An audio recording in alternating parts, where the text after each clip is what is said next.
बोला बोला बोला। भाई दिन रात बस थ्रेसर धरे बा तो कुल काम हो जाई। अरे थ्रेसर ना धरे तब करवा वाला भगा दे तो कहाँ से आई। और देखा पर कसवा भी लाइन लगैले है। रात भर सैया हमर बढ़े टेम्परेचर। हमारे चिंता कौन हो जाला।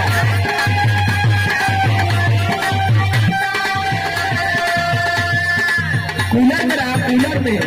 रात भर सैया हमर बढ़े टेम्परेचर। तू धरा बेला थ्रेसर, तू धरा बेला थ्रेसर।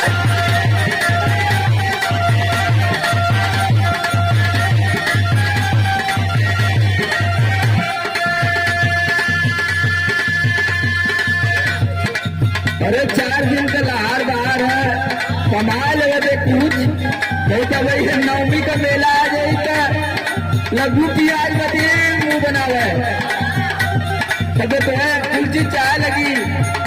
दुनिया भर का दिमाग बनले ही सुनावा कैसे छनी पूरी रोज रोटिया बेलाई।